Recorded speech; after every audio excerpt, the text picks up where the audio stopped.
Bienvenidas y bienvenidos. La Secretaría de Cultura y el Instituto Nacional de Antropología e Historia, a través del Museo del Templo Mayor, se complacen en presentar a ustedes el quinto ciclo de conferencias Arqueometría y Nuevas Tecnologías en Arqueología, coordinado por los doctores Reina Solís Siriaco y Emiliano Melgar Tizoc, a quien cedo la palabra. Gracias, Miriam. Bueno, buenos días a todos, buenas tardes, dependiendo de dónde nos vean.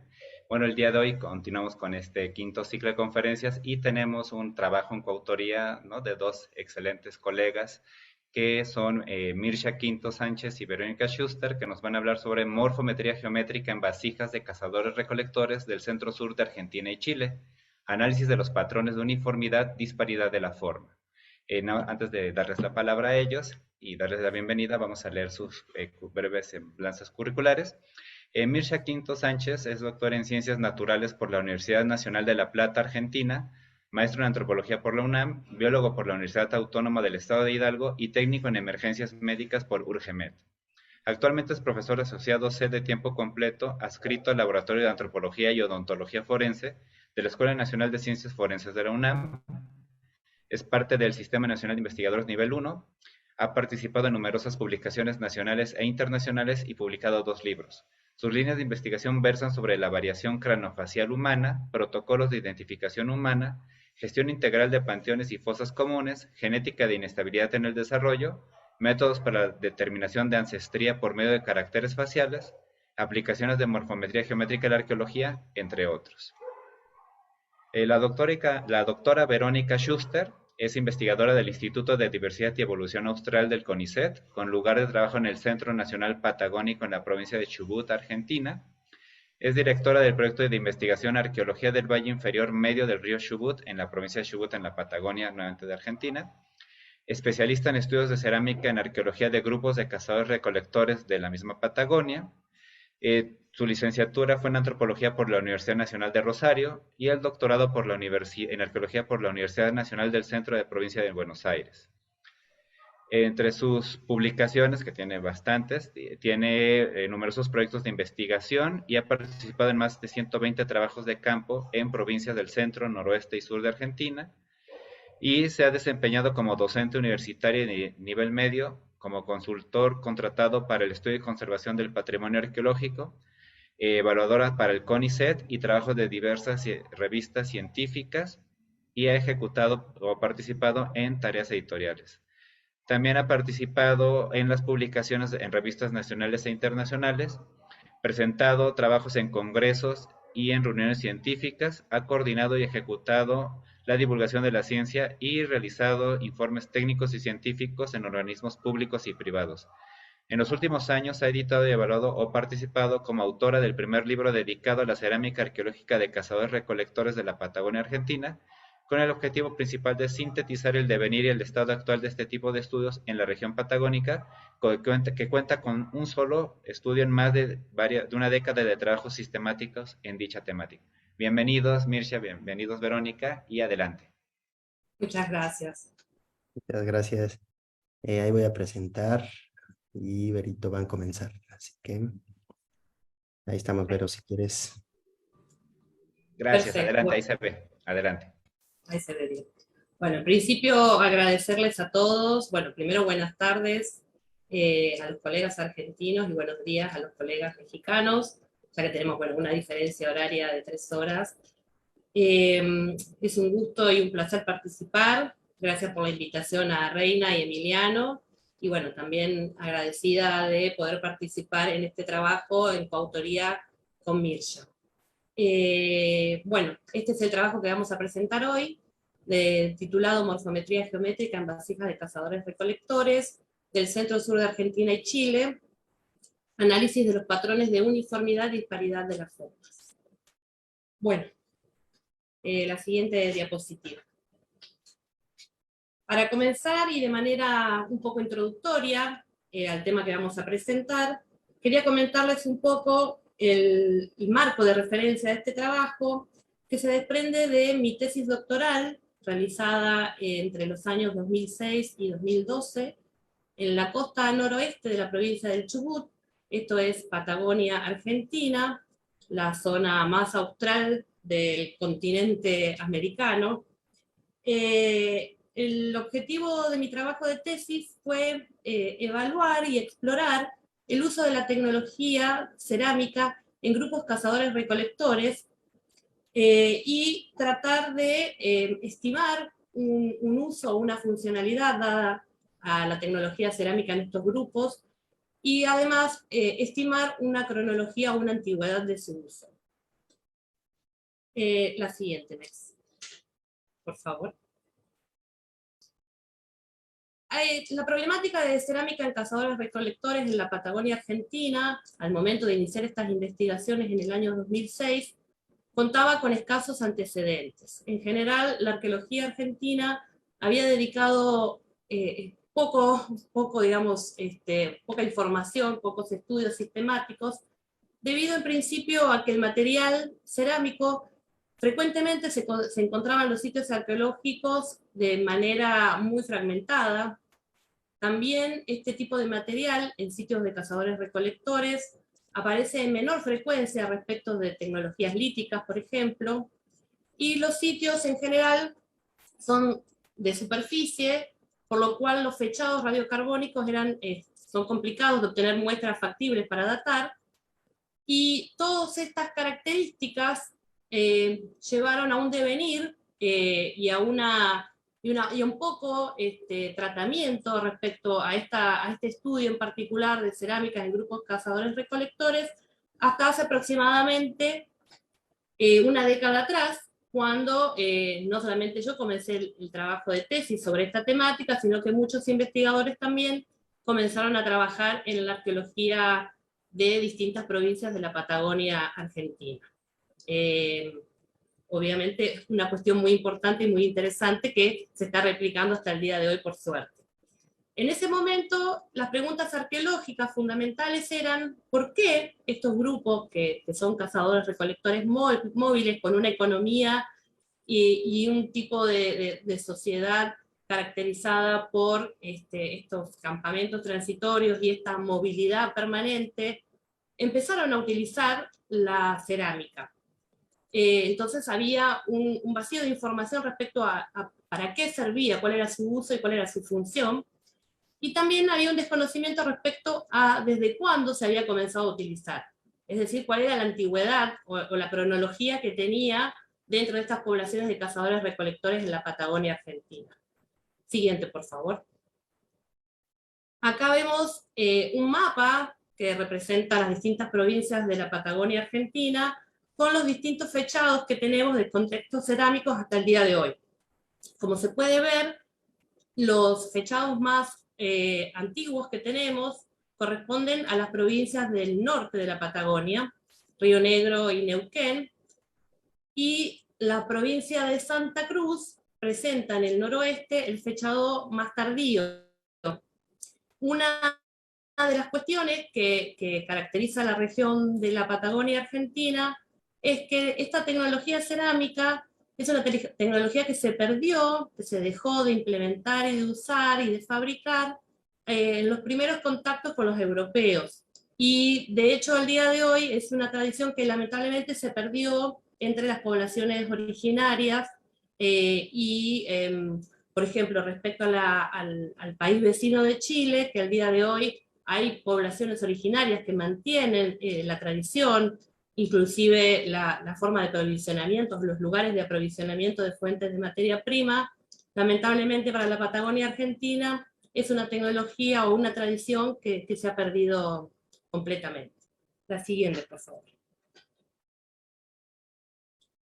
En el marco de la tesis doctoral, debido a estas características propias que tenía el registro arqueológico, que como comenté eran muy fragmentarios, con sitios de superficie, con antecedentes básicamente nulos respecto a esta tecnología, implementé una metodología que implicara el uso de distintas técnicas arqueométricas para intentar obtener datos acerca de la cadena operativa o de la producción de esta tecnología en particular dentro de las poblaciones cazadoras-recolectoras. Entonces, en principio, además de los análisis macroscópicos tradicionales, análisis tecnomorfológicos y decorativos, se implementó un programa experimental donde se recuperaron muestras de arcilla o de material arcilloso de la zona, se realizaron briquetas experimentales, con la idea de testear qué tan factible o tan probable era que estas poblaciones usaran los materiales disponibles naturalmente para fabricar sus ollas de barro o sus cerámicas.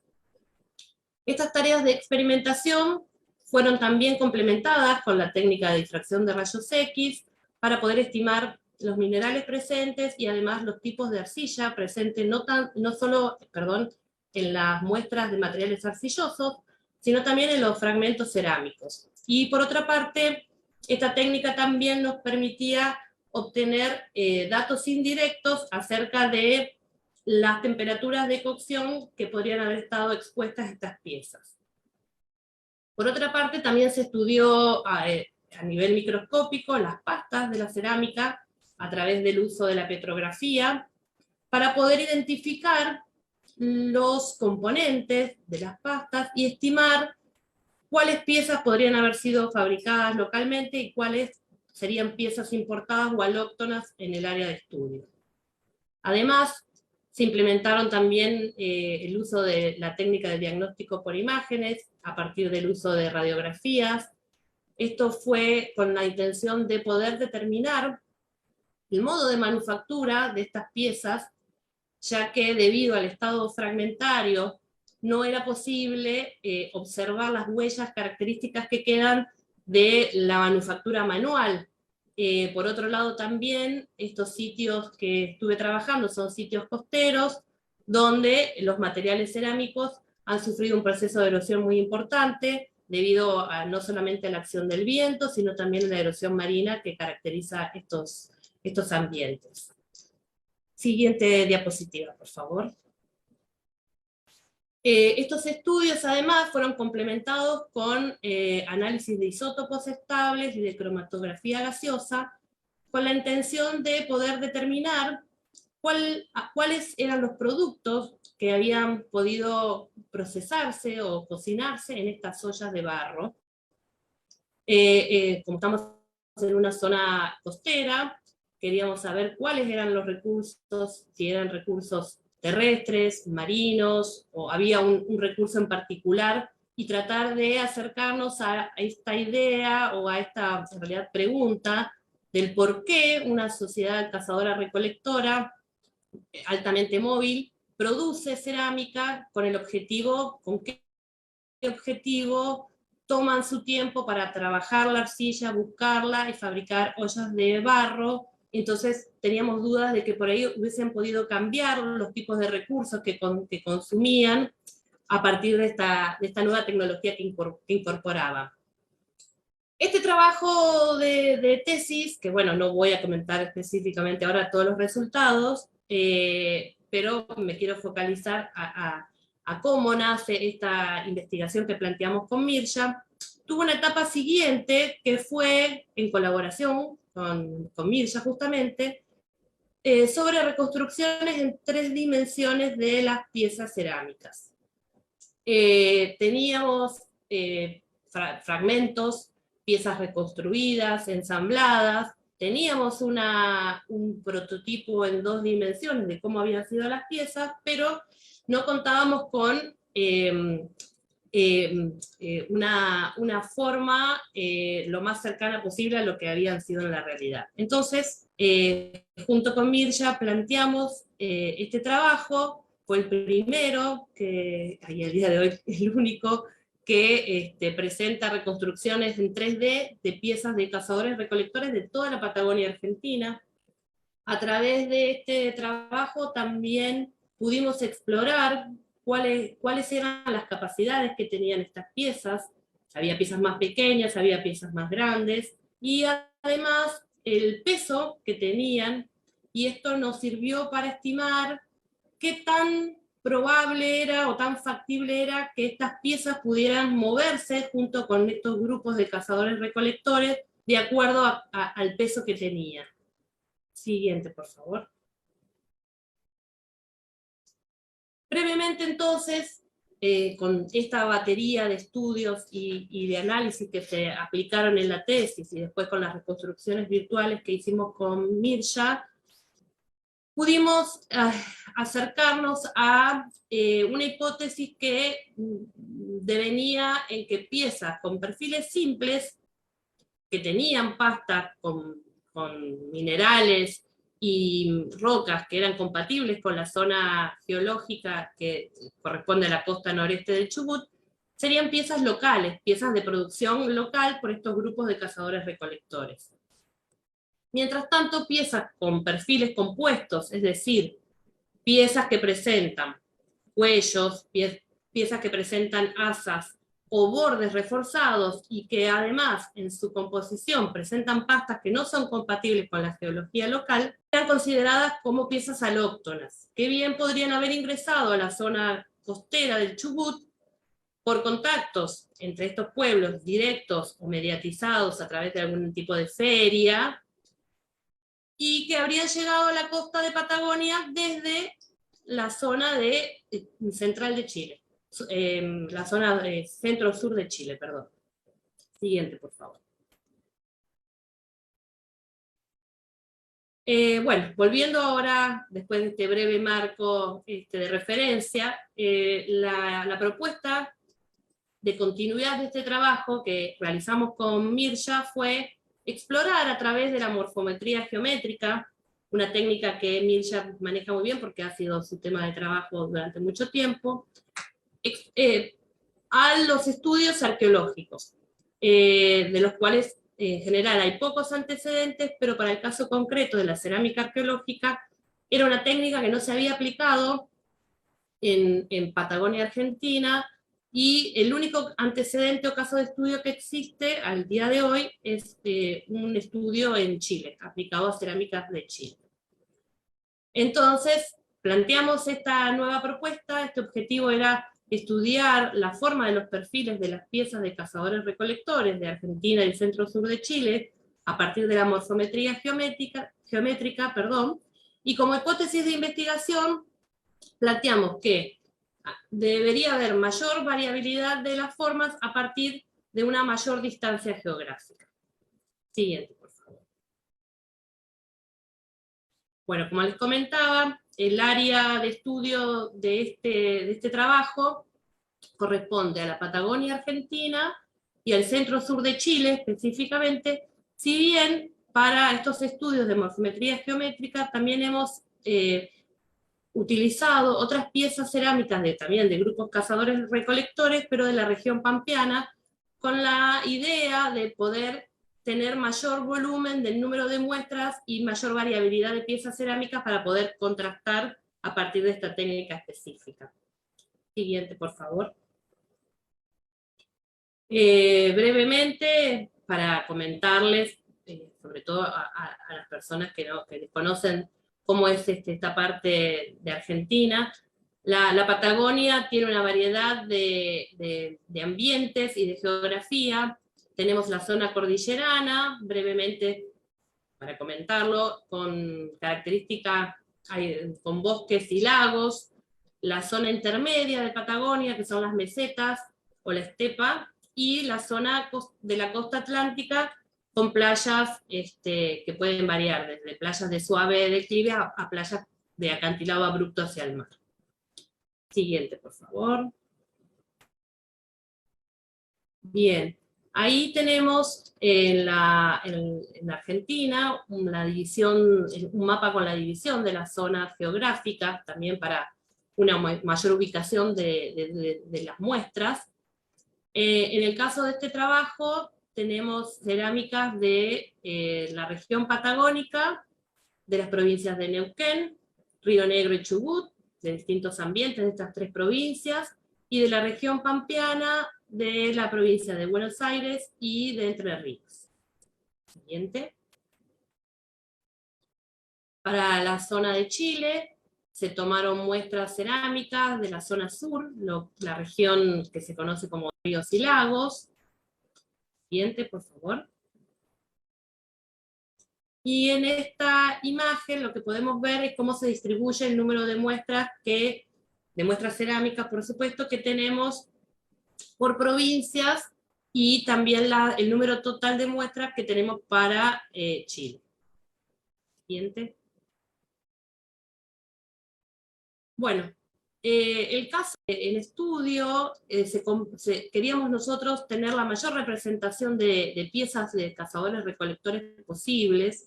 Por lo tanto, no solamente consideramos los perfiles que podían haber sido reconstruidos a partir de fragmentos de cerámica arqueológica recuperados sino también incluimos en este análisis como muestras fotografías de piezas completas o semicompletas, fundamentalmente por lo que comentaba al principio, que en este tipo de contextos de cazadores-recolectores es muy escaso al día de hoy la recuperación de piezas completas. Entonces, bueno, nos parecía importante contar con el registro de ambos tipos de... Siguiente, por favor. Respecto a las fuentes, la mayor cantidad de fuentes posibles y disponibles donde obtener muestras para poder, muestras cerámicas, ¿no? Para poder realizar estos análisis. En principio se usaron los datos o las piezas cerámicas de las colecciones arqueológicas propias. Esto corresponde a los estudios que he desarrollado en Chubut, en la provincia de Chubut, en 3 ambientes diferentes: noreste de la costa, valle inferior medio del río Chubut y la meseta centro-norte. A estudios que realicé en la vecina provincia de Río Negro, en la costa del Golfo San Matías. Siguiente. También se aprovecharon las piezas de colecciones de museos y de colecciones privadas. En este caso, bueno, también cabe aclarar que debido a lo que pasa, digamos, lo que pasa mundialmente, debido al saqueo, generalmente las piezas más completas están actualmente en los museos o en las colecciones privadas. Por lo tanto, se tuvo en cuenta esta información para poder incorporar también estas muestras al análisis. En las tablas figuran los datos de los museos de las colecciones revisadas, y figuran las provincias o las localidades de donde pertenecen las piezas incorporadas a este análisis. Siguiente. Bueno, por otra parte, un número importante de muestras corresponden a las colecciones arqueológicas que han sido publicadas por diversos colegas, tanto en Argentina como en Chile, y que afortunadamente, como comentaba al principio, ha habido en los últimos 10 años un avance muy importante en este tipo de estudios, y si bien no contamos con tantos especialistas en cerámica de Patagonia o de cazadores-recolectores, sí cada vez más se están implementando dentro de los grupos de investigación o de los proyectos de investigación este tipo de estudios, y se están integrando al registro arqueológico completo. Por lo tanto, hemos tomado todo lo que hemos encontrado publicado para este análisis. Siguiente, por favor. También contamos con la colaboración de un colega que nos ha permitido obtener piezas arqueológicas inéditas para este trabajo, que pertenecen a contextos subacuáticos de 2 lagos de la provincia de Neuquén. Por lo tanto, son piezas también de gran valor y de gran importancia que hemos podido también y analizar. Siguiente. Respecto a las muestras, realizamos una base de datos teniendo en cuenta distintos tipos de variables, como se puede ver aquí en la imagen. Pero bueno, un problema importante que hemos tenido es que debido a la diversidad de fuentes de donde hemos recuperado material cerámico para realizar este análisis, hemos tenido problemas con la georreferenciación y la parte cronológica, ya que no en todos los casos de los análisis, de las cerámicas obtenidas para estos análisis, hemos podido tener el registro completo. Pero bueno, en principio sí, de otras cuestiones que nos permitirán a futuro poder complementar análisis más detallados. Siguiente. Bueno, también, esto es otro aspecto que caracteriza la muestra, que es bastante heterogénea, no solo por las fuentes, sino también porque, bueno, pertenecen a distintos tipos de contextos y de sitios arqueológicos. Tenemos sitios estratigráficos, sitios en superficie, a cielo abierto, tenemos sitios que son de sitios de superficie, digamos, también sitios en aleros o en cuevas, cerámica que pertenece a territorios. Estos generalmente son de la zona cordillerana, las muestras que tenemos, ya que en la región costera de Chubut, que fue el sector del estudio de mi tesis, la cerámica fundamentalmente está asociada en estos contextos de cazadores-recolectores a una cuestión doméstica exclusivamente. No hemos recuperado a la fecha cerámica en contextos mortuorios, por ejemplo. Y bueno, sitios también cerámica en sitios domésticos o en campamentos residenciales, campamentos locales recolectores. Siguiente, por favor. Otra cuestión que también es bastante heterogénea en nuestra muestra, las cerámicas que hemos tomado para estos análisis, tiene que ver con los antecedentes previos. Tenemos conjuntos o cerámicas arqueológicas que cuentan con una información básica en 2 dimensiones, su forma, digamos, su morfología en 2 dimensiones. Tenemos antecedentes de algunas reconstrucciones virtuales, y por otro lado, bueno, estudios morfológicos en 3D más detallados, como detalles de peso y de volumen, como el que les mencionaba anteriormente, que hemos realizado junto a Mirja para la costa noreste del Chubut. Siguiente. Y también hay una cuestión diferencial con Chile. Esto que estamos viendo son imágenes de piezas arqueológicas del centro-sur de Chile, donde los estudios cerámicos tienen muchos años de desarrollo y de análisis, y el día de hoy hay una abundante bibliografía y descripción respecto a los tipos morfológicos y a los estilos decorativos, como se puede ver, aspectos que al día de hoy todavía no está tan profundizado para la arqueología de la Patagonia Argentina, lamentablemente, pero bueno, camino por suerte. Siguiente. Bueno, aquí voy a dejar a mi compañero para que les comente las cuestiones técnicas y metodológicas del estudio que realizamos. Muchas gracias, Vero. Bueno, con este preámbulo, que creo que es muy importante en la contextualización de cómo la morfometría puede resolver, justo ofertar, ¿no?, una respuesta más a estos dilemas arqueológicos. Siempre nos ha gustado justamente esa interacción con estas preguntas de corte arqueológico, ¿no? Entonces voy a referir a una parte más técnica respecto de la aplicación de la morfometría geométrica. Entonces la idea era retomar estas formas de vasijas para poder hipotetizar alguna uniformidad o disparidad en justamente la creación de estas materialidades, ¿no?, de estas vasijas. Entonces diseñamos un protocolo súper sencillo, digamos una forma de encarar el estudio de la forma más simple posible, y esta fue a través de este análisis de los perfiles, ¿no? Ya teníamos las reconstrucciones, había fotografías, y pues se quedaba ahí puesto en charola de plata para poderle poner unos landmarks y ver qué decían estos datos acerca de la producción cerámica que se hacía, ¿no? Si había, les digo, este patrón de uniformidad. Así que de entrada elegimos tomar uno de los lados de la vasija, ¿no?, en las reconstrucciones o en los perfiles de las fotografías, y poner 12 puntos, ¿no? Esto eran puntos que le llamamos semi-landmarks, y 2 landmarks tipo 2, que son landmarks, digamos, en la parte más superficial de la vasija, y en el centro, digamos, de corte que teníamos en un eje, digamos, sagital de la vasija, ¿no?, en el centro. Con eso nosotros hicimos esta captura de landmarks 2 veces para poder también estimar el error y con ello analizamos el patrón de morfología que teníamos en estas vasijas, ¿no?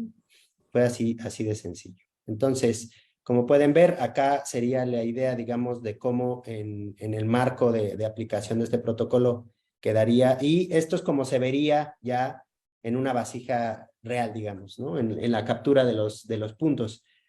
Si ven acá está, pues, obviamente con un estilizado de línea, pero en realidad lo que te calcula la morfometría, pues son líneas entre cada uno de estos puntos, ¿sí? Entonces van a ver unos resultados para que ustedes cuando observen las figuras que resumen este patrón de cambio, van a observar estos resultados, ¿sí?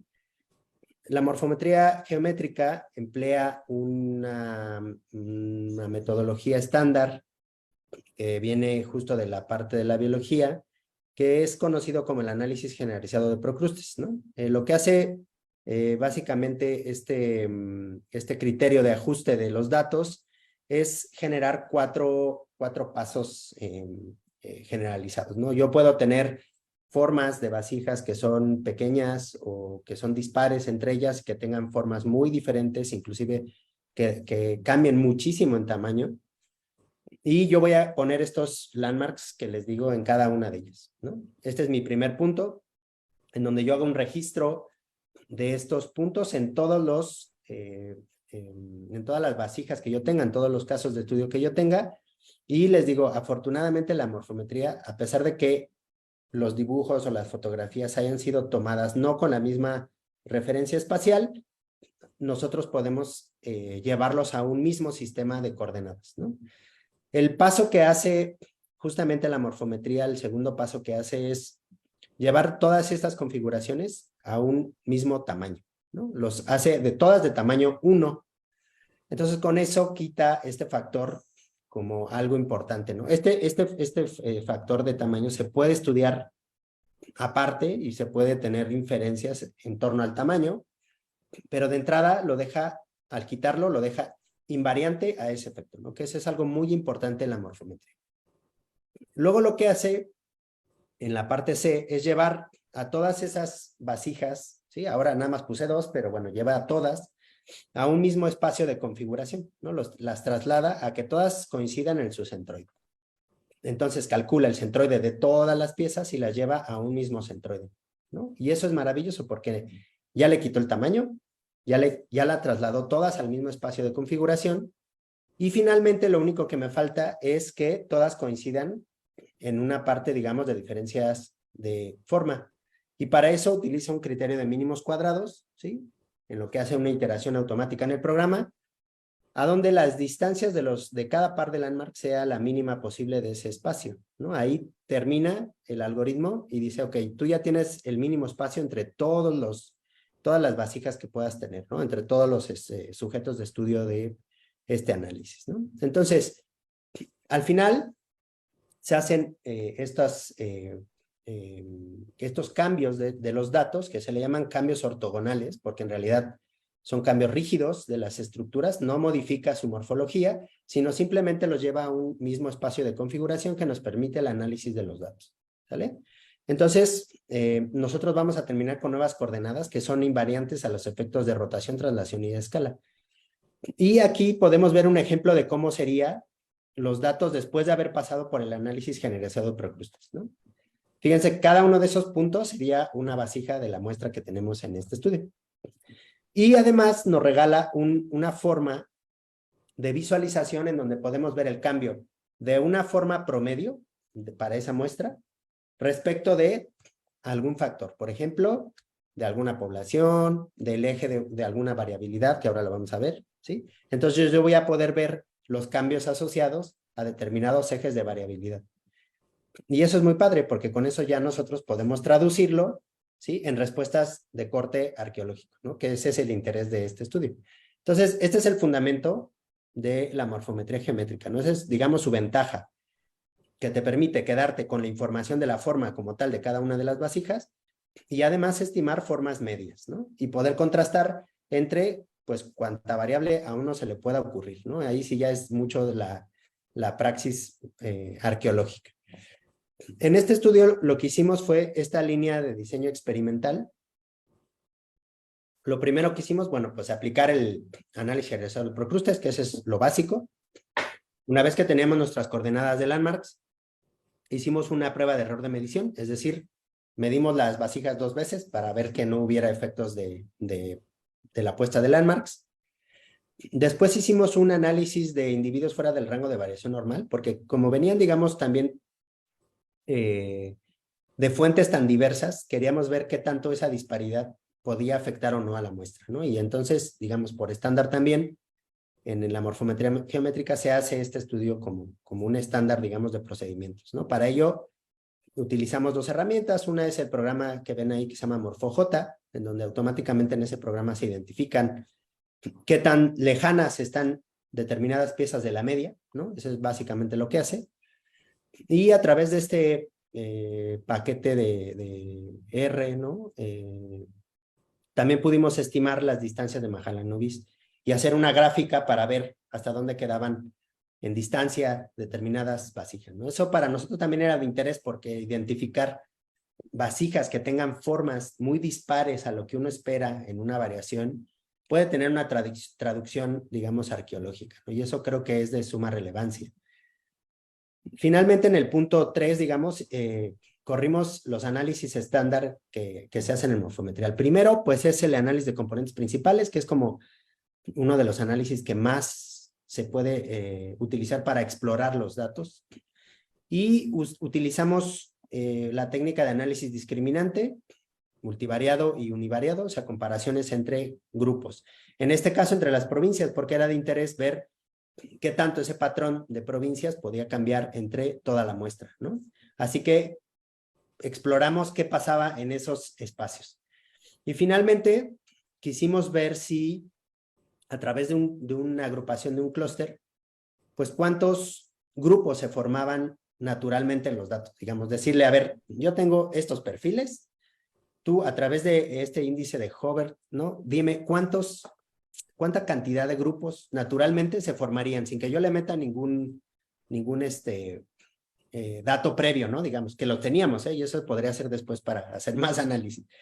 Pero de entrada queríamos ver cómo los datos nos daban un número de grupos propuesto y analizar esas topologías para ver si tenía también traducción, pues, arqueológica, ¿no? Bueno, todo este choro para poder entrar a los resultados. El primero, pues, bueno, el error fue nulo, ¿no? Bueno, sí hay un poquito, pero es despreciable, no es significativo, así que podemos seguir, digamos, con todos nuestros análisis. Básicamente lo que siempre se tiene que hacer en morfometría es comprobar que los patrones que nosotros estamos observando son fuentes de variaciones arqueológicas o biológicas y no fuente de, pues, el error de observación, ¿no? Entonces, digamos que con eso nos disculpamos. La varianza es muy pequeña, así que para los órdenes de magnitud de cambio morfológico que estamos observando en las piezas, podemos decir que es no significativo, ¿vale? Después, para la parte de los individuos fuera del rango de variación, este análisis nos permitió justo crear un punto de corte digamos, de lo que sería la normalidad de nuestra muestra, que eso siempre es dependiente del número de muestras que uno tenga, ¿verdad? Pero si ustedes pueden ver el patrón en la parte de abajo, está graficado cada uno de los individuos, es bueno, de las vasijas, acostumbrado a hablar de individuos, cada una de las vasijas es uno de esos cuadritos y está delimitado por su región, ¿no? En Buenos Aires, Chile, Chubut, Entre Ríos, Neuquén y Río Negro. Todo lo que está por arriba de ese punto de corte para la muestra, ¿no? Para la variación de la muestra, se establecería como como individuos, como vasijas fuera del rango de variación normal. Fíjense que arriba les puse las formas, cómo son las formas para que ustedes las puedan observar.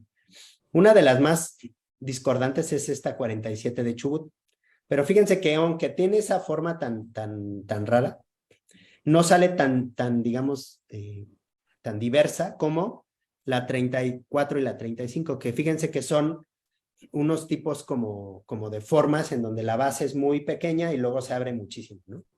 Eso, digamos, en términos de la variabilidad que nosotros conformamos en la muestra, representó las formas más discordantes de la muestra que hay, ¿no? Esas dos, la 32 y la 34. Y fíjense que es interesante justamente cómo uno puede identificar esa disparidad y observar que la distancia a la forma media es grande, ¿no? Y entonces, uno que nosotros queríamos asegurar es que esta cosa no fuera un error del observador, es decir, que yo me haya equivocado en los puntos. Entonces, con esta cosa aseguramos que ese patrón de variabilidad es parte de la variación, digamos, normal que encontramos en este repertorio de vasijas, ¿sí? Entonces, digamos que aunque tiene tanta distancia, podemos aceptar que se trata de un estilo que es muy particular y que solamente se encuentra para la región de Neuquén, ¿no? Por ejemplo. Entonces, eso, les digo, tiene una traducción a nivel arqueológico, lo cual me parece importante, ¿no? Y además, bueno, pues nos permite caracterizar cuál en cada una de las muestras sería el patrón discordante de cada uno de ellos, ¿vale? Entonces, bueno, pues esto era un análisis preliminar. No eliminamos ninguna vasija, eso también se los quiero decir. Quisimos, porque mucha gente hace un corte y estandariza con lo de abajo, ¿no? Lo cual puede ser un poco, pues, cucharear los datos, digamos, ¿no? Entonces, nosotros lo que hicimos fue dejar los datos lo más natural posible que se podría tener, ¿no? No eliminando este tipo de factores. Sí hicimos iteraciones quitando los individuos y no vimos una reconfiguración muy grande en todos los resultados, ¿no? Eso también hay que decirlo. Entonces, otro de los resultados es el análisis de componentes principales, que se los estoy mostrando aquí, como pueden ver en el primer eje de variabilidad de esta muestra, que es este de aquí, se explica el 60% de los datos, que es alto, y en el segundo componente estaríamos explicando el 24%, es decir, que la sumatoria entre estos dos, más o menos tendríamos más del 84% de variabilidad de la muestra, ¿no? Lo cual es muy interesante.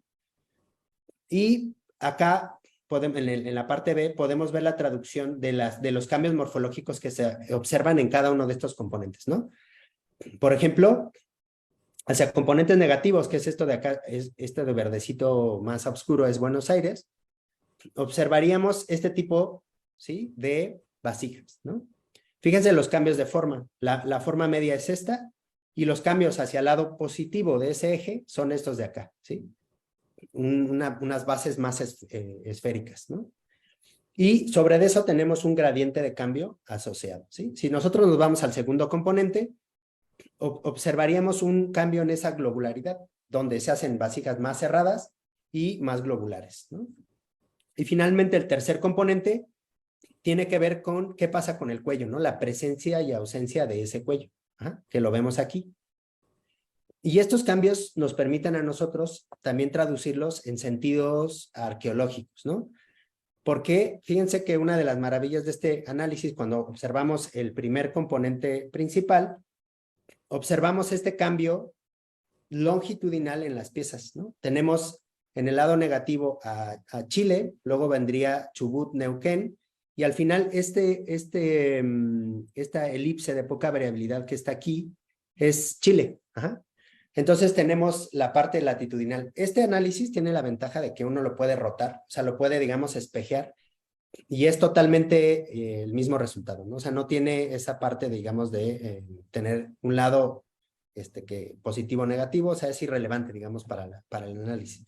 Entonces, si uno correlaciona la parte geográfica, se encuentra que este primer eje, o sea, el 60% de los datos están explicados por este gradiente geográfico, ¿no? Lo cual es muy interesante, ¿no? Porque justamente, pues digamos, es uno de los patrones que nosotros esperábamos, ¿no? Sin embargo, acá lo que hay que decir es que este patrón es un patrón de, digamos, de continuidad, ¿no? Por gradiente geográfico, es decir, no observamos una discontinuidad total, salvo en el caso, por ejemplo, de Buenos Aires y Chile, ¿no? Que si ustedes observan sus curvas no se tocan, pero las demás curvas, bien que mal, todas tienen un traslape. Eso quiere decir que hay cierta continuidad en las formas que nosotros observamos en este morfoespacio, ¿no? Y lo que sí hay que decir es que Neuquén tiene mayor variabilidad y Chile queda dentro de esa variabilidad de lo que se observa en Neuquén, ¿no? Que también en términos de producción de esta materialidad es o puede ser de relevancia para generar nuevas hipótesis de trabajo sobre este tipo de vasijas, ¿vale? Y luego, bueno, quisimos explorar un análisis que, quiero decirlo, que actualmente está un poco criticado, bueno, mucho criticado, para el análisis de especie, ¿no? Se ha visto que en ciertos grupos biológicos causa que la diferencia entre los grupos no sea la real, ¿no? Y bueno, nosotros corrimos este análisis de variación canónica, que es un análisis discriminante multivariado, para observar, digamos, las agrupaciones maximizadas por los ejes de máxima discriminación entre grupos, para observar qué pasaba, ¿no? Si este patrón que observamos en el CBA se mantenía o no, perdón, en el PCA se mantenía o no en el CBA, ¿no? Y lo que observamos es que sí, o sea, a pesar de la crítica que hay sobre este análisis, al menos para el caso de las vasijas, se mantuvo en el primer componente, ¿no? En la primera raíz canónica, este gradiente longitudinal que hay desde Buenos Aires hasta Chile y Neuquén, pero lo maravilloso de este análisis que nos permitió ver que para el segundo componente, ¿sí? Aparece Chubut, ¿no? Que sería como esta parte más austral de las muestras que nosotros tenemos, lo cual para nosotros tiene una traducción arqueológica de relevancia, ¿no? Y otra vez pudimos delimitar que también los cambios asociados a estas, a la base, al cuerpo, al cuello, están también en relación a lo que observamos, ¿no? En los componentes principales. Entonces, al menos para los datos, ¿no? En este sentido arqueológico, el análisis de variación canónica nos ayudó a resolver, pues, un poco este patrón geográfico, ¿no? Entender que había todavía otro espacio latitudinal de variabilidad en torno a Río Negro, primero, que es esta color mostaza, y esta parte, digamos, morado-violeta, es la parte, digamos, de Chubut, ¿no? Entonces ahí tendríamos ese componente también para aumentar a la variabilidad de este análisis que estamos haciendo. Esta vasija que se encuentra hasta acá, bueno, que tengo un zoom a esta, es justamente esta vasija que sale como outlier, que es la 47. Entonces esa variabilidad, digamos, está traccionando estas formas, ¿no? Que nosotros podemos caracterizar después en una traducción arqueológica. Bueno, este análisis también generó un patrón univariado, o sea, comparaciones 1 a 1, ¿sí? Para observar qué tanto las vasijas se mantenían en su grupo o cambiaban de grupo, digamos, ¿no? Entonces, fíjense cómo estas comparaciones, las que están en color, son significativas y nos dicen el porcentaje de clasificación correcta dentro de su grupo, ¿no? Por ejemplo, la comparación entre Buenos Aires y Chile, que eran las más discordantes, el 96% de las vasijas clasificadas como de Buenos Aires se reclasificaron correctamente en su grupo. Pero Chile, solamente el 93%. Esto nos habla de qué tanta uniformidad o disparidad puede haber en esta forma en la cual se están creando las vasijas. Es una medida de performance, digamos, de los datos arqueológicos que nosotros tenemos.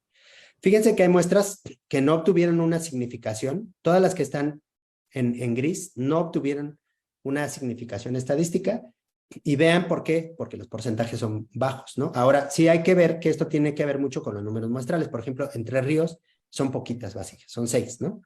Pero bueno, en arqueología no nos podemos poner espesos con la parte de números muestrales, porque por lo menos para cazadores recolectores son las únicas que hay, no solo en la región, o sea, en el mundo, ¿no?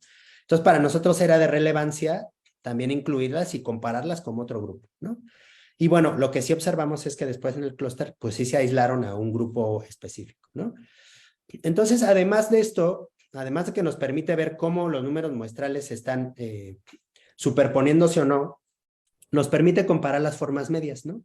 Y observen ustedes cómo, por ejemplo, en el caso de Chile y de Buenos Aires, que sería lo más dispar que tenemos en las muestras, el cambio de las formas medias es totalmente claro, ¿no? O sea, no hay duda de que ahí hay un cambio importante. Ahora observen algunos otros cambios. Por ejemplo, aquí, que no es significativo, el cambio apenas es menor en la parte de la base, ¿no? Por ejemplo. Entonces, lo que tenemos nosotros aquí es una herramienta muy, muy fuerte para poder empezar a discretizar de una manera global, o sea, entender los patrones globales a nivel geográfico, que eso es lo que al menos en este ejercicio de análisis nos dio, y específicamente, ¿no? Para traducciones de regionalidades, podemos entender este análisis como una forma de entender estos patrones de cambio entre los estilos que puede haber entre cada una de las regiones, ¿no? Que eso nos parece muy importante, ¿no? Inclusive algunas que podrían no tener una lógica directa, ¿no? Por ejemplo, no sé, se me ocurre Chubut y Entre Ríos. pero que nos permite observar cómo, ¿no?, estos patrones, digamos, de elaboración de estas vasijas pueden tener una traducción en un parecido de forma, ¿no? Y luego, bueno, después podríamos ya hipotetizar algún cambio a nivel de uso, ¿no?, o función de estas vasijas. Finalmente lo que hicimos fue crear este clúster, ¿no?, en donde representáramos el número de grupos que se generaron, ¿no?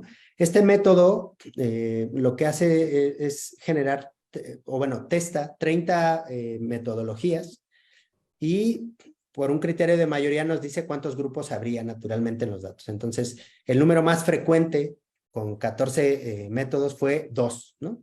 Nos dice, bueno, con esos datos que tú tienes de las vasijas, sometiéndolo a 30 metodologías, lo que resulta son 2 grupos en tus datos, digamos, dos grandes estilos, ¿no? Y lo que ya nos decía el análisis de componentes principales y el CBA y el discriminante era justamente que pues estos están liderados. El clúster número 1 por Chile, ¿no?, que está en negro acá. Y el clúster número 2 por Buenos Aires, ¿no? Pero yo me estoy viendo que aquí yo creo que yo lo tengo al revés. Sí, está al revés y ese fue uno de mis errores. Está al revés. El azul es el Chile y arriba está Buenos Aires, que es este verde más oscuro, ¿sí? Pero bueno, ese es el cambio. Fíjense que hay una pieza que es la 47, que esa es la que nos siempre salió de todo. O sea, es una pieza discordante en su morfología. Ajá. Esa es la única pieza que, digamos, por su propia morfología, inclusive el análisis la excluye como una pieza también discordante. Y eso también nos ayuda a nosotros a ver cuáles son los grupos, digamos, más fuertes en la clasificación de la topología que nosotros tenemos y cuáles serían discordantes, ¿no?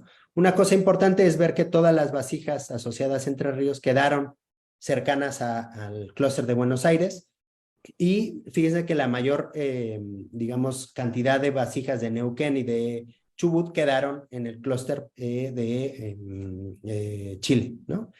Esto, les digo, tiene la misma correlación con lo que ya observábamos en el análisis de componentes principales y en el CBA, ¿no?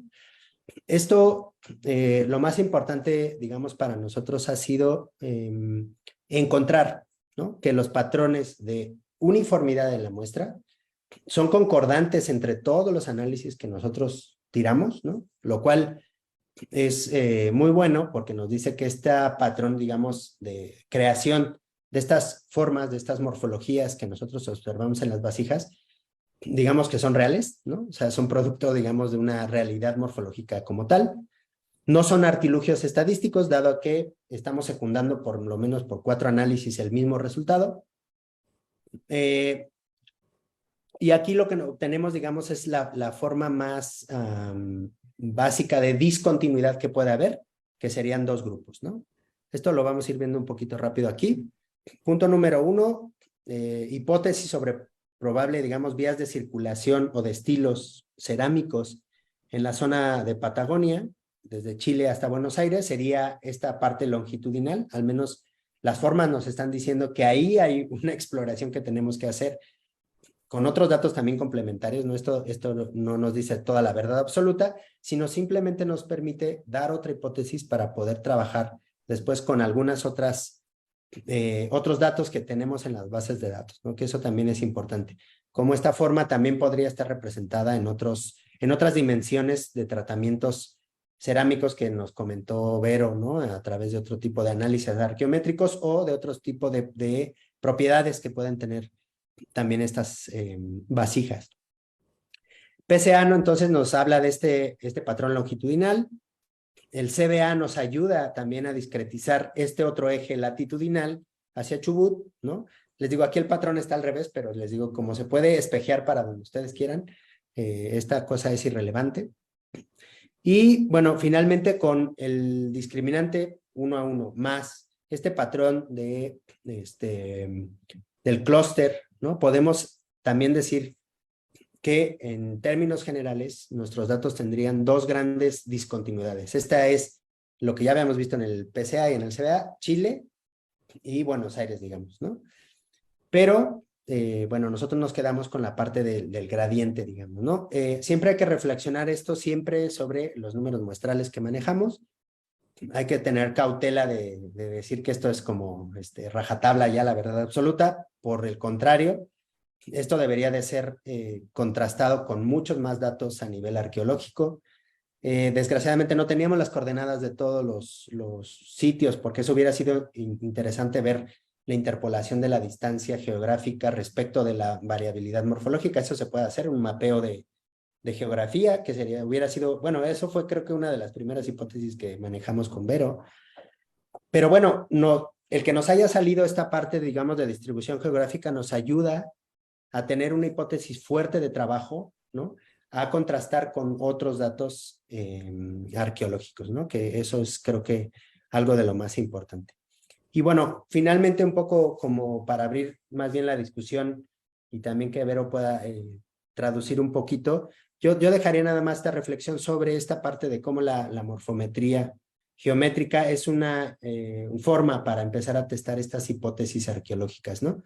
Y cómo genera este ciclo, ¿no? de preguntas en torno a estas dinámicas poblacionales que son tan interesantes y estas preguntas arqueológicas tan interesantes que puede haber en diferentes periodos, pueden dar este flujo, ¿no? Hacia la morfometría con el análisis de materiales o con el análisis de restos humanos, para poder nosotros inferir más y con mayor certeza estas hipótesis que pues a lo largo de muchos años, ¿no? En la arqueología han estado ahí tocando la puerta. Y bueno, creo yo que la morfometría da esa oportunidad de poder brindar nuevas hipótesis de trabajo, les digo. Más bien yo lo veo como un nuevo desafío a decir, ok, y ahora con esta hipótesis de la parte latitudinal y longitudinal, ¿qué podemos decir con otras técnicas, ¿no? Que se han aplicado, rayos X, lo que sea de arqueometría que se pueda haber utilizado, ¿no? Y bueno, la morfometría, como ustedes vieron, permitió identificar estos patrones de variabilidad, ¿no? De uniformidad, porque ustedes vieron que hay un gradiente, pero también de discontinuidad dentro de ellas mismas. Identificar también que dentro de estas propias creaciones que se están haciendo de manera local, ¿no? Eso también es algo que discutíamos con Vero, ya tú si quieres, Vero, dirás un poquito más sobre ello. Hay estas regionalidades, ¿no? Estas discriminaciones locales, pero también unas interconexiones con la variabilidad que se observa en otras regiones, ¿no? Y esto el análisis de discriminante nos permite justamente hipotetizar y medir su fuerza, ¿no? O sea, ¿qué tanto yo puedo decir que se parece o no una vasija que está en Buenos Aires respecto de Chile, ¿no? Por ejemplo. Y darle esa medida de disparidad o de uniformidad que pueda tener, ¿no? Yo creo que ese es el punto que yo dejaría para la discusión de esta técnica, con todas sus limitantes que pueda tener, ¿no? Hubo cosas que pues no se pudieron solventar en este ejercicio, pero bueno. No sé, Vero, si tú también quieres comentar algo sobre esta parte de discusiones, te dejo la palabra si quieres para ello. Bueno, algunas palabras medio que vos explicaste muy bien a medida que fuiste desarrollándolo, pero bueno, volviendo ahí un poco más a lo arqueológico, bueno, en principio la técnica en sí misma para lo que habíamos planteado, para la hipótesis que habíamos planteado, muy favorable. Se abrieron muchas puntas nuevas para continuar la investigación, principalmente respecto a la provincia de Chubut, que bueno, tenía que ver con el trabajo inicial que se había desarrollado y con esta pregunta puntual que existía respecto a estas piezas que eran alóctonas y que posiblemente tuvieran su vinculación con la región centro-sur de Chile. Estos estudios y estos resultados nos están mostrando que Chubut tiene bastante variabilidad y retomando teorías arqueológicas de Argentina, de la Patagonia Argentina, existían como estas dos vías probables de circulación de cerámicas dentro de los grupos cazadores-recolectores. Los primeros investigadores en Argentina que plantean el por qué o de dónde viene esta información que toman en Patagonia los cazadores para fabricar cerámica, tenían que ver con una vinculación o con un tránsito de ideas o de piezas desde el oeste, desde la zona de la cordillera en Chile, o bien desde la provincia de la región pampeana, provincia de Buenos Aires, el centro del país, por un tránsito, una vía costera. Entonces, en principio, esta variabilidad que estamos viendo en la provincia del Chubut tiene que ver con que, bueno, evidentemente no ha habido una sola vía de circulación. Estamos viendo piezas que se conectan con la región pampeana y piezas que se están conectando también con la zona de Chile. Después, por otra parte, otro dato interesante, que bueno, es lo que vos decías, Mirja, que hay que realizar nuevos estudios con nuevas variables, aplicando las variables de la base de datos, tiene que ver con este agrupamiento entre provincia de Buenos Aires y Río Negro. Hay también otros datos arqueológicos que están contrastando, en realidad respaldando, perdón, esta afirmación que nos está brindando la morfometría geométrica con el análisis de forma, pero que además la podemos complementar con los estudios realizados sobre decoración cerámica, donde hay una vinculación estética o visual de una manera de decorar piezas cerámicas similares entre provincia de Buenos Aires y la provincia de Río Negro. Entonces, esta hipótesis también hay que contrastarla con otros estudios y con otros análisis.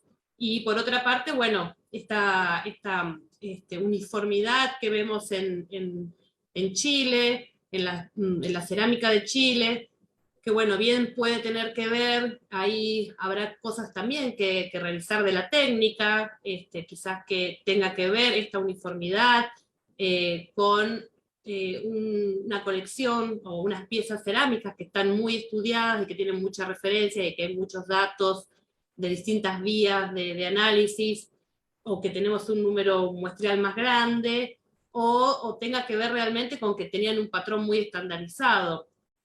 Y bueno, y surgen muchas preguntas súper interesantes. En principio, nuestro primer objetivo era ver directamente qué estaba pasando entre Chile y Chubut, y fue muy interesante poder trabajar, interactuar con distintas disciplinas, con distintos saberes con Mirja, porque nos fuimos como retroalimentando y viendo que en esta conjunción de variables y de mayor número de piezas de distintas provincias, siempre obviamente de cazadores-recolectores, podemos tener otras fuentes de preguntas o de hipótesis para plantear, más allá de la que habíamos inicialmente propuesto. Así que, bueno, esto es parte del quehacer de la investigación científica, arqueológica, donde todo el tiempo y todas estas técnicas generan un dato independiente que se va uniendo y se va complementando con otras, y bueno, tiene que ver con el andar de la ciencia, ¿no?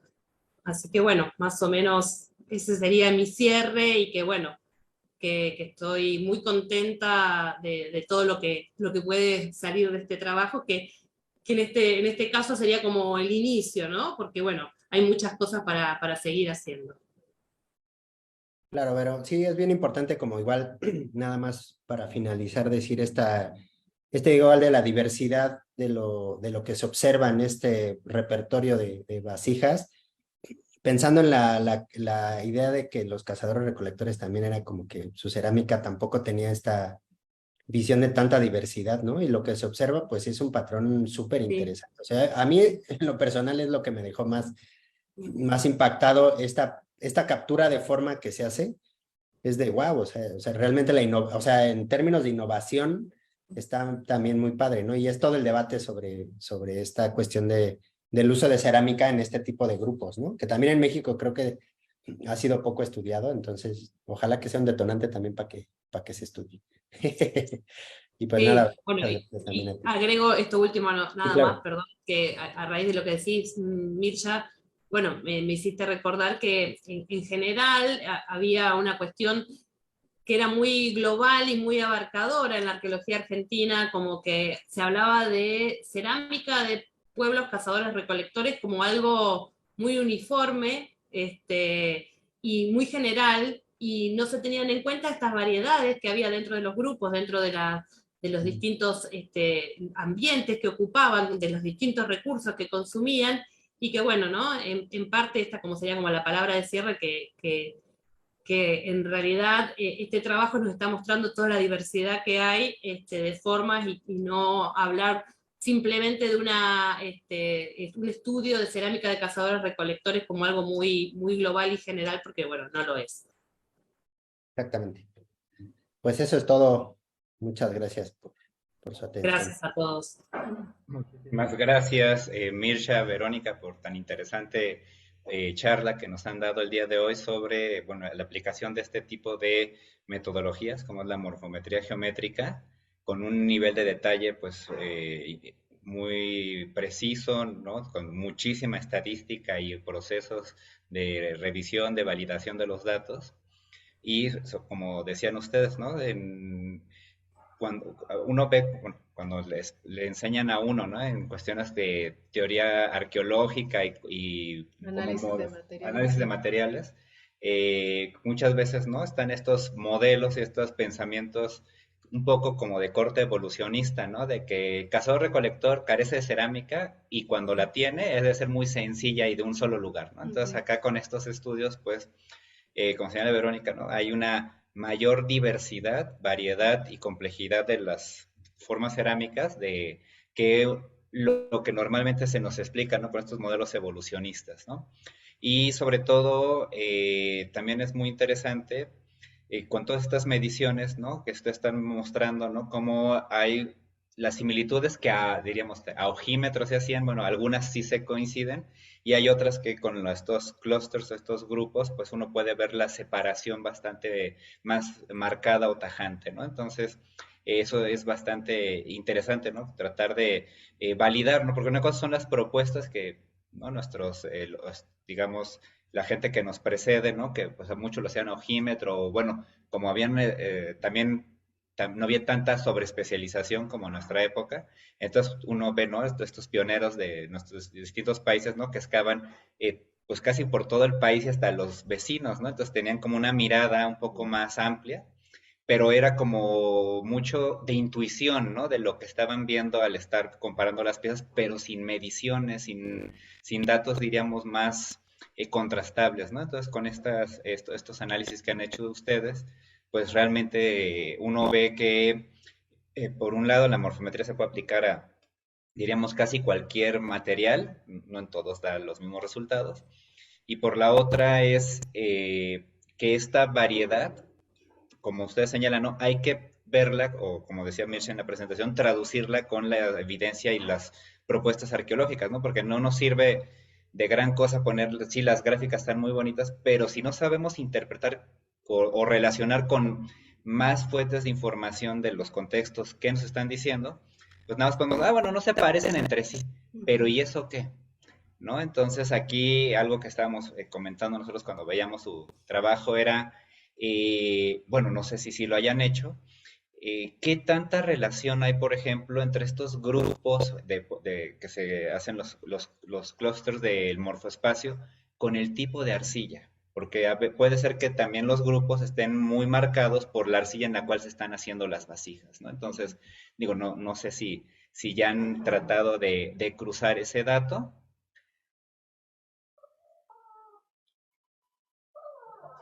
Bueno, ahí Berito tiene más dato de ello, pero creo que se quedó congelada. Sí, como que quedó pausada. Yo creo que para la parte de Chubut, por lo menos yo me recuerdo que Vero tiene esos análisis particulares. El problema es que, por ejemplo, los que vienen de museo, no en todos los casos se tiene esa información, ¿no? Lo que más se recabó son variables del tipo, por ejemplo, si tenía algún tratamiento en superficie, si tenía algún tipo de motivo en especial. Eso, por ejemplo, es algo que también se va a analizar porque no se incluyó, o sea, no llegamos a incluirlo, digamos, dentro del análisis. Pero por ahí esos patrones nos pueden reflejar justamente en la parte de elaboración más datos para secundar que esto, ¿no? Pero la mayor limitante de nuestro estudio, Emiliano, sí es la parte de que las piezas que son las que ha trabajado Vero, pues sí tiene todo este análisis que hizo, ¿no? De difracción, tiene muchísima información, rayos X. Pero por el otro lado, como muchas vienen de colecciones o de museos, pues sí, no hay. Creo que ya apareció otra vez Vero. A ver si detalla un poquito más. Ay, Hola, Vero. Preguntaban ay, sobre el tipo de sí. arcilla, Vero. No sé Me- si tengas algún dato más. Yo les decía que de lo de Chubut yo creo que tienes muchísimo, pero de las otras de colecciones y eso no creo que haya tanto dato, ¿no? Sobre ello. Híjole, creo que ahora sí. Perdón, Sí, adelante, perdón, ya Vero. me repetí porque se colgó lo último que hablaba Emiliano y Reina, no lo escuché y se me cortó la conexión.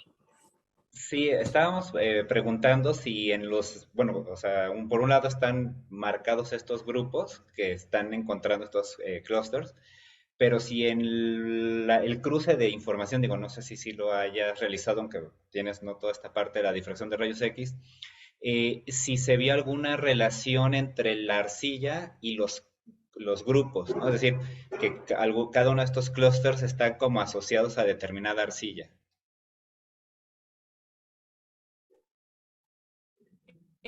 No, bueno, ahí está uno de los inconvenientes respecto a las distintas variables que tenemos de la muestra. No todos los casos que pudimos incluir como muestras, estas piezas cerámicas, tienen estudios petrográficos. Entonces, es relacionar estos distintos grupos con los tipos de pasta no lo podemos hacer. Sí, por ejemplo, en el caso de las muestras que analizamos, bueno, que analicé personalmente para la parte de la costa de Chubut o de Río Negro. En esos casos yo sí realicé distintos tipos de estudio, entre ellos petrografía. Y bueno, algunos de ellos en estos casos sí digamos, se complementan ambos resultados y la información de ambos estudios. En los casos, por ejemplo, de la mayoría, no contamos con estudios petrográficos para poder meter esa variable de análisis y poder reforzar los agrupamientos. Con esta variable petrográfica o de pasta, no. Digamos, un objetivo a futuro sería poder hacerlo, por ejemplo, con el tema sí de la decoración cerámica. A ver, que es otra gran variable que también tiene un vacío arqueológico en la zona de Patagonia Argentina, pero bueno, la idea es reforzar estos resultados con la decoración, que bueno, que es un tema bastante importante que se ha referenciado para cuestiones, por ejemplo, de arte mobiliar, pero no para la decoración de cerámica en Patagonia Argentina. Ok, muchas gracias, Vero. Pues nada más que No, por agradecer favor. por compartir su investigación con nosotros. Es impresionante la cantidad de datos que se pueden generar, ¿no? Con respecto a esta comparación de las colecciones. Y bueno, platicando con Emiliano, al escucharlos, decíamos, esta técnica debería de ser prácticamente obligatoria en el análisis de piezas, ¿no? Porque pues muchas veces vemos que es son análisis únicamente descriptivos, superficiales. Aquí en México casi no se hace, pero bueno, sería bien enriquecedor que se empleara esta técnica, ¿no? A la mayoría de las colecciones. Y pues la ventaja de estudios de producción, viendo todas las cosas que ustedes consideraron, nuestra estandarización. Sí, también uno puede evaluar si los elementos son locales, si son foráneos, los patrones estilísticos que también los mencionaron, la regionalidad, y evaluar esto que a nosotros también nos gusta mucho en el estudio de la producción, que es el cambio, la variabilidad, la persistencia de ciertos atributos, ¿no? Con esta metodología se pueden obtener datos bien importantes, bien interesantes y enriquecedores para los estudios de tecnología, de producción, y cómo varían a través del tiempo y qué nos hablan a partir de los datos y qué nos dicen de la circulación de los bienes, ¿no? Increíble, muchas gracias, de verdad me gustó muchísimo, muchísimo su exposición. Gracias. Muchas gracias, Mirsha, Verónica. Y bueno, vamos a pasar con las preguntas y comentarios del público que nos siguió por Facebook. Armando Becerril ha sido al seminario. Pregunta, al mencionar los cazadores recolectores, ¿cómo podemos comprender el desarrollo de estos habitantes en la Patagonia, Argentina? el contexto terrestre donde se desplazaban y también el costero, y por qué no hay asentamientos permanentes. Bueno, a ver, espero que me Está el escuchen bien. millón. Yo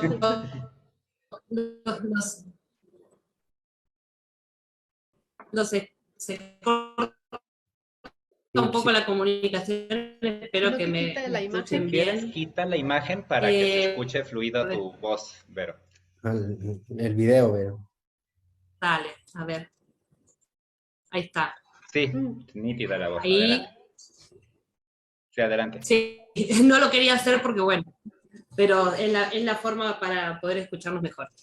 Bueno, ¿me podés repetir por favor la pregunta? Que Sí, se cortó un poco, algo escuché, sí, te Emiliano. preguntaba Armando Becerril para comprender, o sea, cómo se puede comprender el desarrollo de los habitantes en la Patagonia Argentina, porque señala, ¿no?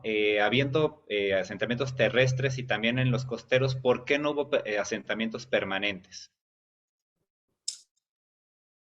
Bueno, es bastante compleja, profunda y larga la respuesta. Son varios temas juntos. A ver, en realidad hay desplazamiento de cazadores-recolectores en todos los ambientes de la Patagonia Argentina. Hay un gran colega que ha hecho o ha propuesto un modelo de colonización de los distintos espacios a medida que se fueron desplazando por toda la Patagonia.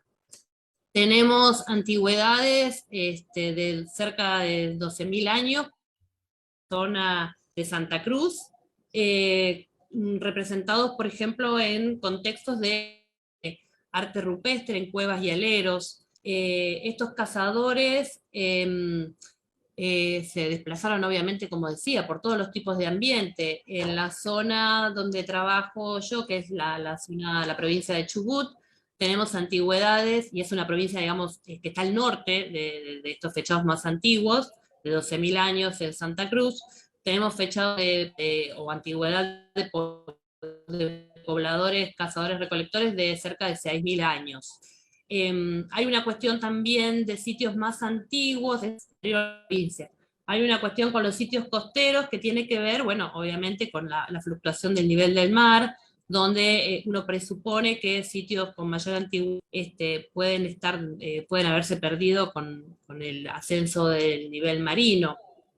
Pero estoy haciendo como un poco medio rápido la pregunta, tratando de hablar un poquito más de cazadores recolectores de Patagonia, y respecto al uso del espacio o a la movilidad o a la permanencia en los lugares, bueno, eran poblaciones móviles que tenían un rango de acción o de dispersión en el paisaje muy amplio. Estamos hablando de muchos kilómetros, 200, 300 kilómetros, territorios muy extensos, donde cambiaban cuando llegaba el verano o el invierno, tenían distintas personalidad, digamos, y también por los recursos que buscaban, de acuerdo a la temporalidad o a la estacionalidad anual. En el caso, por ejemplo, de la zona costera, se presuponía que eran cazadores que venían o llegaban y eventualmente dejaban cerámica en esos movimientos que realizaban, pero en los últimos sitios que excavamos pudimos encontrar asentamientos, restos de ollas de cerámica junto a morteros o que dan cuenta que estos sitios eran semipermanentes, ¿no? Que como que gradualmente fueron quedándose más tiempo o los dejaban de un modo equipados con artefactos que eran complicados de trasladar, como por ejemplo la molienda, ¿no? Los artefactos de molienda que eran muy pesados. Y en algunos casos hemos tenido la oportunidad de excavar piezas casi completas de cerámica que estaban boca abajo, o sea, con una intencionalidad de dejarlas como a modo de reserva para volver al mismo lugar. Inclusive algunos sitios tienen muchos materiales cerámicos, con lo que suponemos que podían ser los lugares donde producía, si bien cabe aclarar que en este tipo de contextos de cazadores-recolectores por lo menos en Patagonia, no hemos registrado lo que podríamos denominar un taller, y mucho menos, bueno, no tenían estructuras permanentes para cocción de cerámica.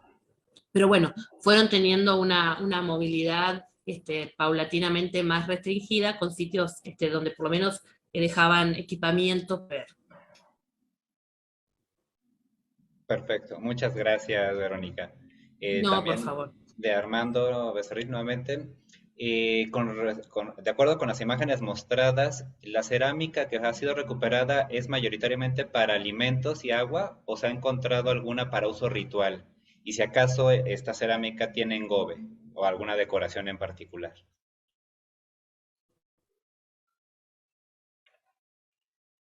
Bien, bueno, súper interesante. Viene justo la pregunta para hacer referencia a un contexto arqueológico hasta ahora único en la zona acá de la costa. Generalmente los estudios han dado que la cerámica tenía una función doméstica. Por la energía, por los tipos de alimentos procesados, por el uso en general que podía haber servido para distintos domésticas, se propuso en algún momento que eran piezas multifuncionales, ya que la morfología que no está tan diversificada, por ejemplo, como en grupos sedentarios, que generalmente tenían un tipo morfológico para alguna función muy específica, ¿no? Por ejemplo, el consumo de chips necesitaba de piezas de una forma para fermentar el grano, o de otra para observarlo. Bueno, en este caso, para los casos poníamos que eran piezas multifunción. Sí tienen engobes, algunas engobes, podrían haber almacenado agua o algún otro recurso líquido, lo que pudimos estimar a partir de los estudios de isocromatografía era que optimizaban a partir del uso de esta tecnología los distintos recursos disponibles, los recursos del mar, los terrestres y sobre todo los recursos vegetales, que era lo que en nuestro caso en el registro arqueológico no podíamos recuperar por una cuestión de erosión y de sitios de superficie, y pudimos observar que los resultados marcan que estas piezas se van a hacer evidentemente una especie de guisos, donde mezclarían los distintos tipos de recursos, y sería obviamente una cuestión a futuro que beneficiaba a la salud y por otra parte también les permitía optimizar los recursos, ¿no? Y esto sería con las piezas con engobe, y ya, bueno, volviendo a la otra parte de la pregunta que tiene que ver con los contextos rituales, bueno, todos sabemos lo difícil que es por ahí trabajar con estos adjetivos en arqueología, ¿no? Pero en contextos mortuorios ha aparecido cerámica, así como mencionaba en la presentación, en contextos cordilleranos.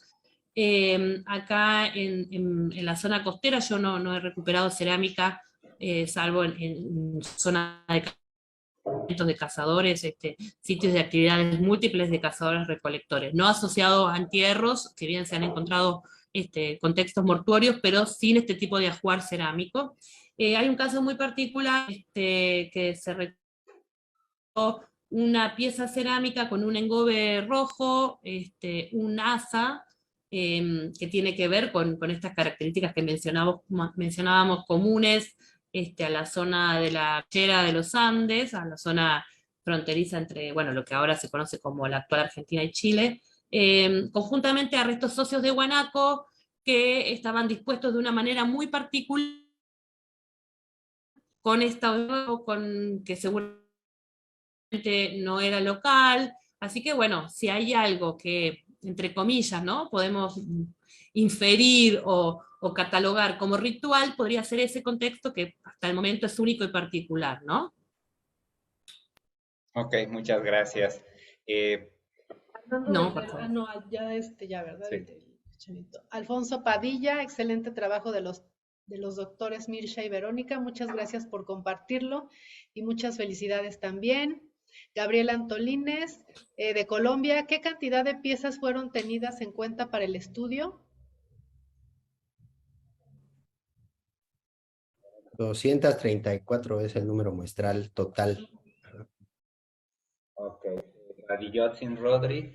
Esta cerámica para el mismo uso de grupos como los chonos del Hueches o Cahuéscar, o cada uno tuvo su cerámica muy particular.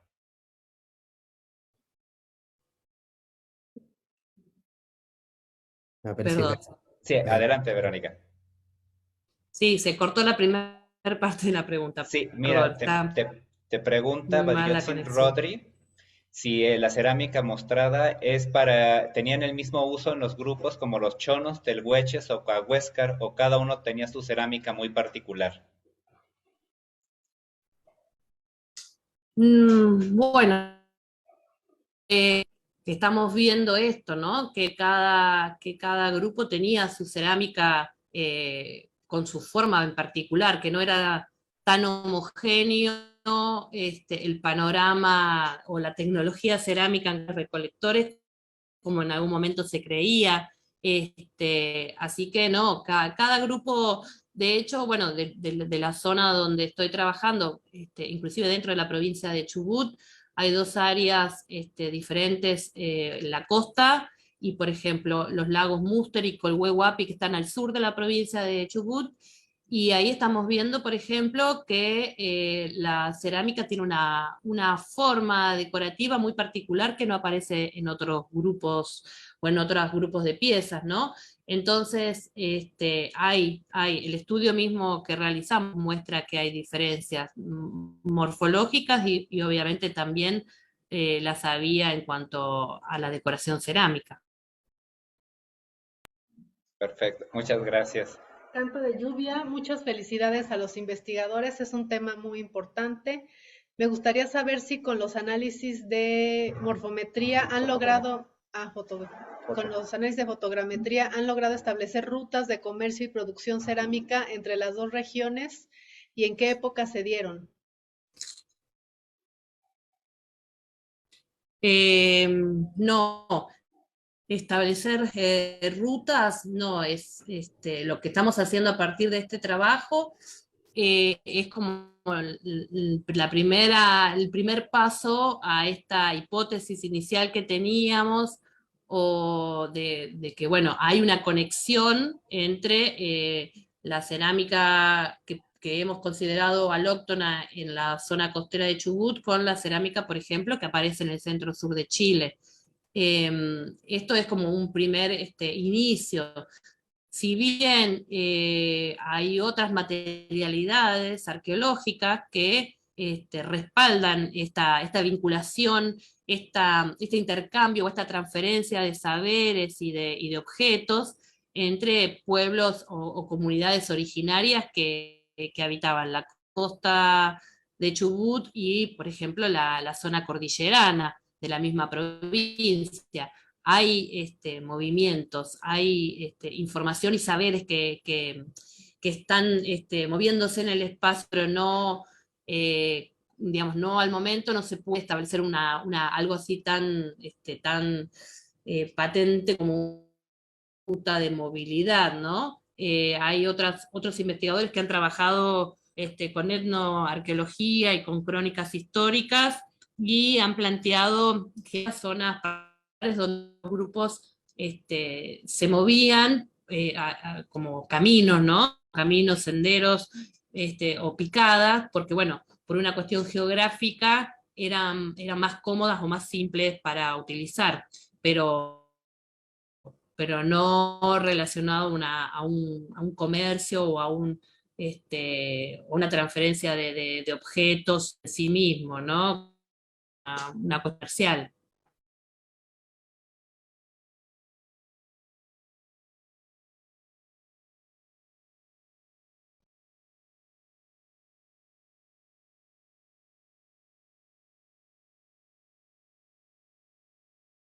¿Se cortó? No, ahí creo Ya volvimos. Perdón, es que nos sacó aquí la computadora, pero ya Sí. estamos aquí de regreso. Una disculpa. Bueno, supongo que sí terminaste de contestar eso, Verónica. Había otra pregunta que alcanzamos a ver de Armando Becerril sobre Las los arcillas. primeros fechamientos que se tienen o los más antiguos de la cerámica en la colección que nos mostraron que estudiaron, de qué tan antigua es lo más temprano de cerámica analizada.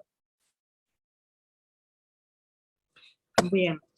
Bueno, como comentaba la presentación, la cerámica más antigua que tenemos en Patagonia tiene cerca de 2000 años y se encuentra del área de estudio de la costa del Chubut, que es la zona de trabajo de mi tesis doctoral. En esta zona de Chubut la antigüedad es aproximada. Tenemos fechados de cerca de 1000 años al presente, un poco más al sur en la provincia 1200, 1500 desde el presente. Esa es la variabilidad que tenemos de cronología cerámica en Chubut. Y bueno, como comentaba, los fechados más antiguos están en Neuquén y en Río Negro, y bueno, lo que se estima es que esta tecnología ha cumplido una función muy corta, porque bueno, los primeros contactos con los españoles, la tecnología deja de trabajarse, de producirse, y se perdió lamentablemente la tradición que estaban. Algunas, otras tecnologías perduran, por ejemplo, la realización de cueros de guanacos pintados, que eran los llamados quillangos, los que utilizaban los cazadores a modo de manto para cubrirse del frío. Esa tecnología, por ejemplo, se ha podido rescatar unos trabajos que han hecho unos investigadores, teniendo experiencias replicativas con comunidades originarias, pero lamentablemente la cerámica es una tecnología que dejó de usarse inmediatamente post contacto y se perdió. Perfecto, muchas gracias, Verónica. Tenemos saludos desde Chiapas de Emiliano Gallaga, interesante plática y propuesta. Solo comentar que en México tenemos el caso de los Comcac o Ceris de la costa de Sonora, que en época prehispánica también producían cerámica, la famosa cáscara de huevo, por lo delgado. Ollas altas muy delgadas, las dejaron de producir a la llegada de los occidentales. Es un poco como Sí, lo es que como nos un mostraste, comentario, sí. que pasaba ya en la Patagonia, ¿no? También Vania. Yelis Vania, muchas felicidades, excelente ponencia. Canto de lluvia, ¿cuáles son las formas, dibujos o figuras más relevantes que están plasmados en la cerámica como decoración? Gracias.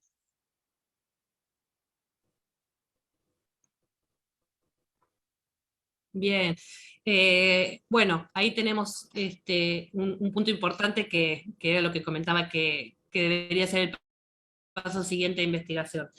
En la zona de la costa noreste de Chubut hay una decoración muy simple, generalmente son líneas horizontales, a veces son dos líneas paralelas, horizontales, a veces hay especie de zigzag, y mucho más en cuanto a técnica incisa de decoración. Después sí, estos baños de engobe blanco, color crema, que seguramente tienen que hacerse con algún tipo de arcilla de la zona.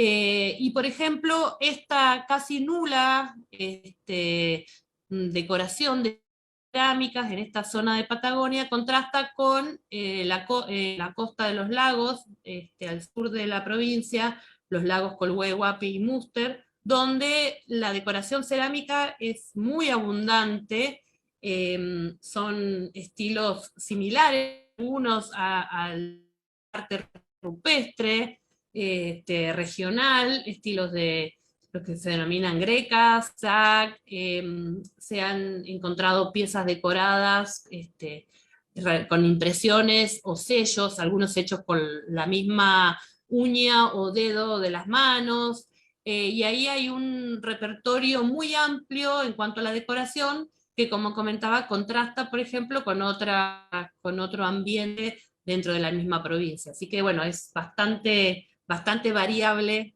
dentro de los cazadores recolectores la cuestión cuestión decorativa, ¿no? Pero por lo general la pintura es frecuente.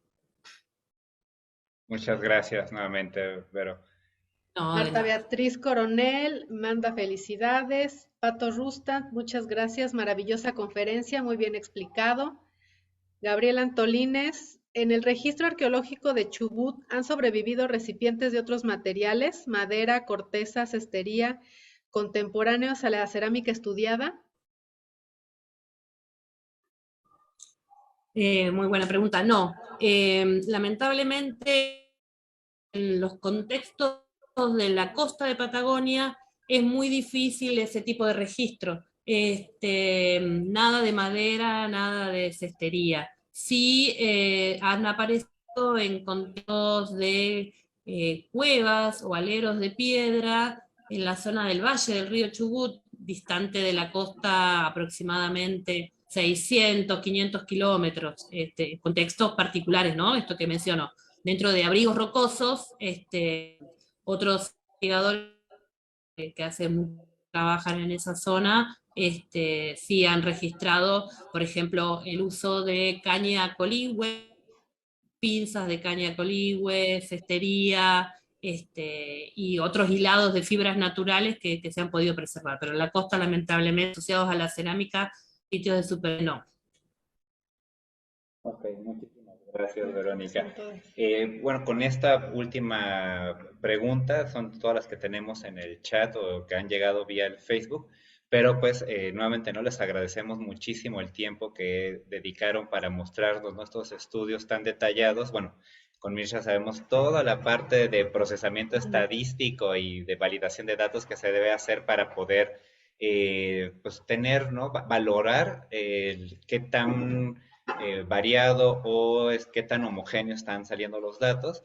Y de las piezas o los resultados que nos mostraron, me gustaría saber nada más visualmente o si acaso tienen por ahí la foto, la pieza que siempre se salió, diríamos, con base en los estudios que Mircea estuvo asesorando a unos tesistas que tuvimos, a Vania y Alfonso, diríamos que sería como el dato aberrante. ¿Esa pieza qué forma tiene o tiene alguna decoración en particular? Porque siempre se salió en todas las gráficas y todos los agrupamientos que generaron, aunque marcaba que podía ser más, si mal no recuerdo, hacia Chile, pero siempre era como la pieza que se iba de toda la información, ¿no? ¿A esa en particular le han hecho algún análisis extra o viene de algún contexto muy particular que la hace tan diferente a las demás?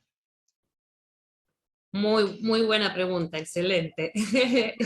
Esa sí, es una pieza que, bueno, es con forma globular, pero tiene un cuello cerrado, es muy, una pieza muy invertida, ¿no? Y tiene un pulido que suele asociarse, o por lo menos en las muestras que tenemos nosotros, y la pasta como piezas provenientes de la zona cordillerana. Pero tenemos que hacer un reanálisis de esta pieza porque casualmente es una pieza que ha sido reconstruida, remontada muchos años antes de comenzar las investigaciones, y esa tarea la han hecho otros técnicos, y yo estoy en duda realmente si por ahí no hay una cuestión de error en la reconstrucción, Ok, por eso sale porque bueno, diferente. habría que sacar ese problema para saber realmente, sí, porque aparece en el contexto, en un contexto donde hay mucho material cerámico y hay mucho material cerámico y piezas que tienen estas particularidades que tiene cobre rojo, piezas con bordes reforzados, con cuellos, con asas. En el contexto daría para una pieza no local o importada. Esta particular rara y tiene que ver con esa boca muy cerrada y ese perfil muy restringido. Así que bueno, vamos a seguir con esa prueba, esta pieza en particular. Ok, Sí, por eso. por eso quizás, ¿no? No Porque sé, sí, como Mircha, si querés.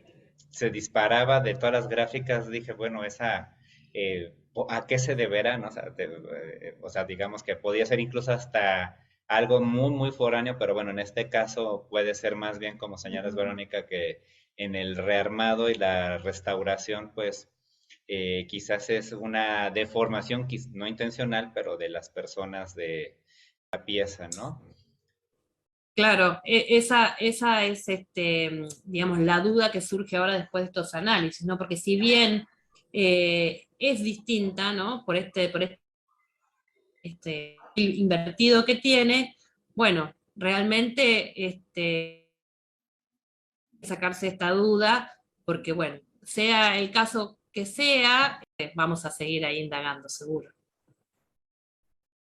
Perfecto, muchísimas gracias. ¿Algo más? Pues nada. Que bueno. Y bueno, supongo que aquí no acaba el estudio, entonces van a tener más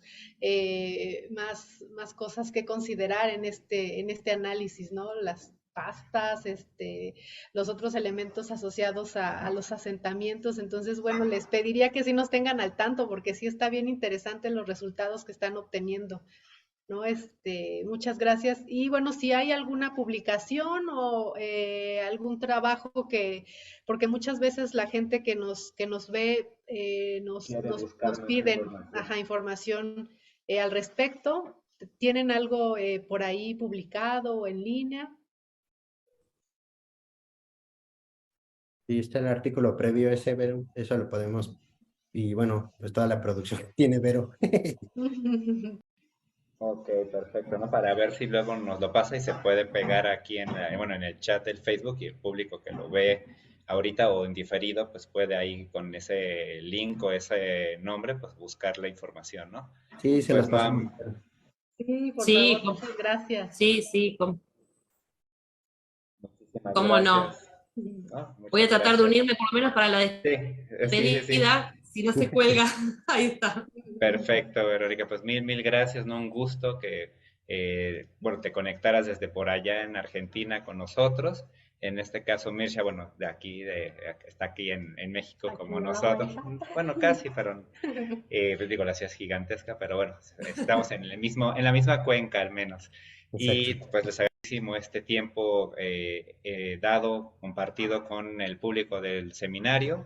Y pues a nuestro público los invitamos la próxima semana para ver, ahora nos vamos de nuevo al otro lado del Océano Atlántico con, Jared Carballo Pérez, de la Universidad de La Laguna, España, el estudio biomecánico de poblaciones antiguas del norte de África, caracterizando la vida cotidiana de canario amasigues, egipcios y nubios a partir de los marcadores óseos de actividad física.